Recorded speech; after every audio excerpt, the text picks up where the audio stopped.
Баршаға сәлем, менің каналыма қош келдіңіздер. Бүгін мен сіздерге дастарханда сәнін ашатын шақшақ дайындауды көрсететін боламын.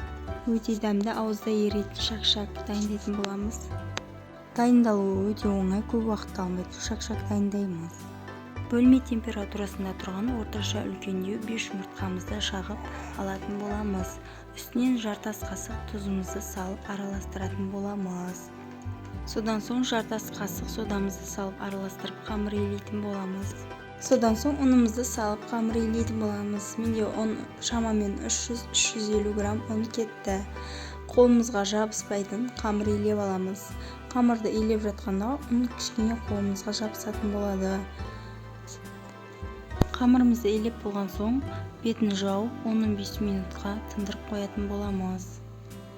Тынған қамырымызды алып үстінен ұн сеуіп жайып алатын боламыз. Қамырымыз қатты жұқа емес, қатты қалың емес болып жайылуы тиіс. Оқтауымызбен қамырымызды орташа жұқалықта жайып алатын боламыз. Жайып алған қамырларымыздың үстінен май жағып шығатын боламыз. Кәдімгі өсімдік майын жағып шығатын боламыз. Видеода көрсетілгендей етіп, жарты бөлігінен бір-біріне теңестіріп, ішінде ауа қалмайтындай етіп бетін жауып шығатын боламыз. Қамырымыздың біріктірілген жерін кесіп алатын боламыз. Артынша 7 см етіп, әрқайсысын бірдей етіп 7 см кесіп алатын боламыз. Қамырды жайғандарыңызда қамыр қатты жұқа болып кетпеу керек. Орташа қалыңдықта жайылу керек.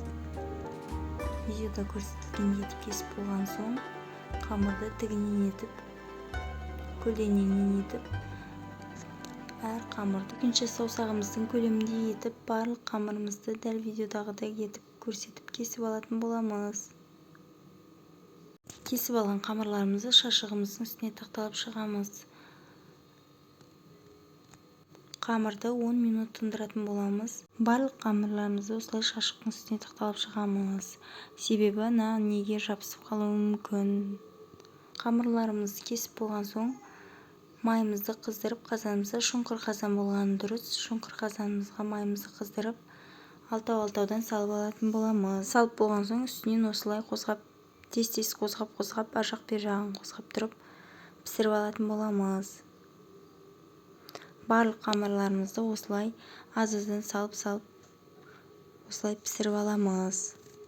Барша қамырларымызды осылайша пісіріп аламыз. Піскен қамырларымыздың үстіне сгущенка немесе сироп қолдансаңыздар болады. Мен өзім сгущенканы қолдандым. Сгущенкамен өте дәмді болып шығады. Менің шақшағым осымен дайын. Достар, менің видеом ұнаған болса тіркеліп, өз пікірлеріңізді жазып біліп қалдырамыз.